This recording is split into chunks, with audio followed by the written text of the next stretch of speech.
Good morning and welcome to today's LGA webinar on local government's digital response to COVID. Thank you for joining us. My name is Councillor Neil Pryor. I'm Deputy Chair of the LGA's Improvement and Innovation Board and also the Cabinet Member for Transformation and IT at Pembrokeshire County Council in West Wales. So it's a real pleasure to be here today and an opportune time, I think, to be able to look back over the last 3 or 4 months, the incredible response that councils up and down the UK have shown by really utilising digital technology. And it's really highlighted the importance and how relevant technology has become in everyday life. If you just look at things like the Internet Minute, you can see how things like Netflix, for example, have really taken a hold. This is a massive digital shift. And so councils have done an amazing job to be able to respond to something that we didn't see coming. And it's also testament to the fact that we're meeting here online today, which feels like it's a horrible cliche to use, but a new normal, where life is one endless back-to-back round of Zoom, Skypes or Teams calls.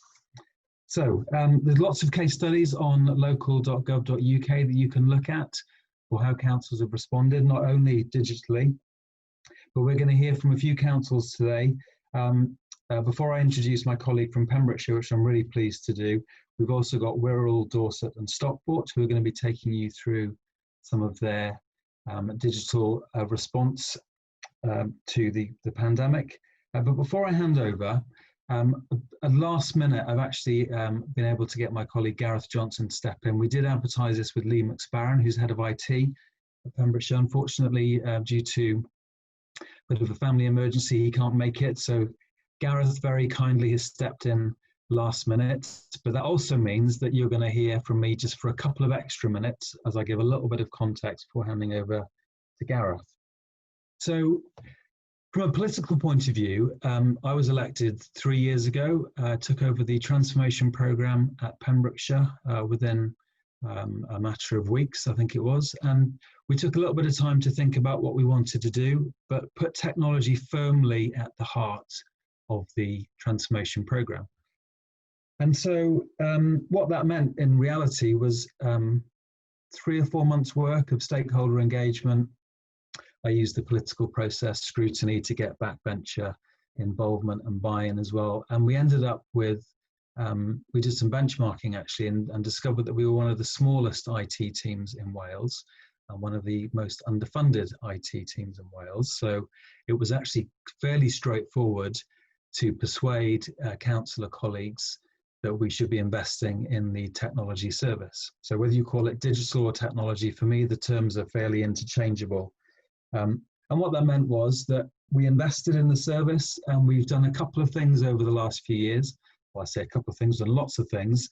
Some big things, so a large scale smarter working project to modernise the way that the authority works, which in layman's terms you might call home working or flexible working, and then lots of small scale initiatives such as using the chatbot technology to really try and create a digital mindset. So for me, you know, digital is not a thing, but it's about how we do things. And so the vindication after 2.5 years of that funding and the projects that we've done has been that when the pandemic struck, we were able to very quickly mobilize staff to work from home. And I'll say this, I'll say it as it is, you know, we had over the last couple of years, we've had people who've really embraced technology and have used Skype and have demonstrated that digital mindset. And we've had some people who, for whatever reason, because change is difficult, or perhaps they're not as comfortable, have actually struggled with adopting that technology. But what we saw when the pandemic struck and people were working from home was that clearly people had no choice, but they had to use and adopt that technology. And so it's been incredible, isn't it? We've seen the largest home working experiment across the UK. We've seen council staff across the UK change the way they work overnight. And we've also, at Pembrokeshire, we've also, this is not just based on my opinion, we've actually put organisational learning at the heart of our recovery plan. And so we've been interviewing staff and asking them what they feel about working from home. And so, yes, there have been a few well-being issues, which I think we have to acknowledge. So some people do struggle. You know, some people who might have at the very early days been working on the kitchen table with their family at home as well, because obviously the schools were closed. That has been a struggle. But on the whole, we have seen that people have really embraced this way of working. And so what Lee would have spoken to you about, but Gareth's going to give a slightly different perspective.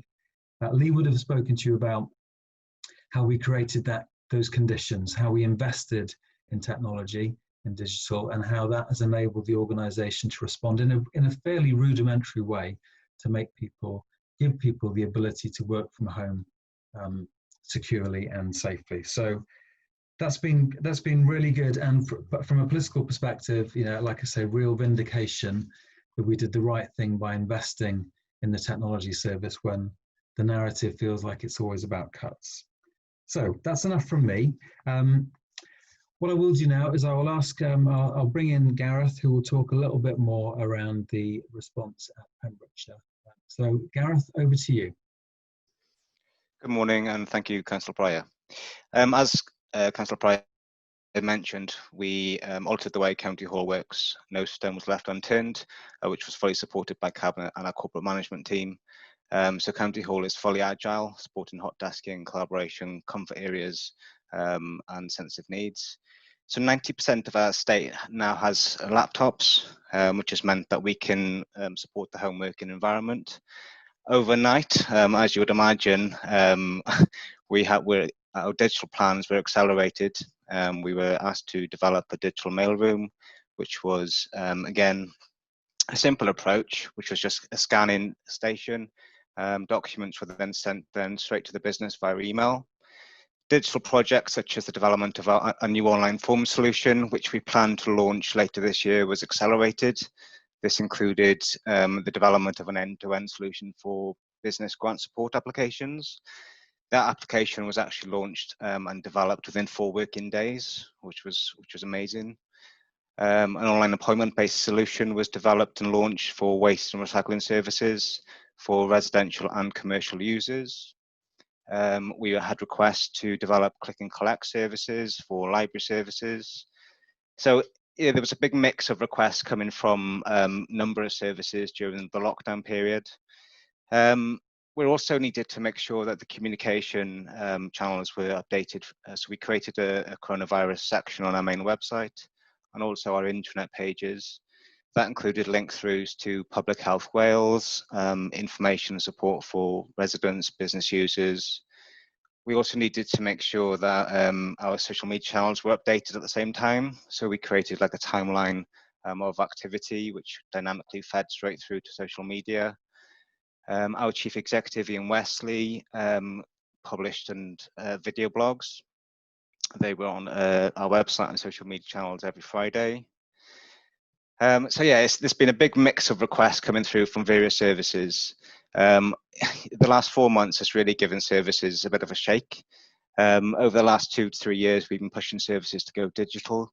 That is definitely accelerated. There's definitely a need from users as well. There's a need to go digital from service users as well as users within the council. So looking forward, I think we are in digital is being given a bright future. The coronavirus has certainly accelerated the way that we're working, and I don't think we should be going back. Looking inward into the service, Neil mentioned that we have consulted with our users and our staff. 75% of our staff want to continue working like this, which shows you there is a need for that.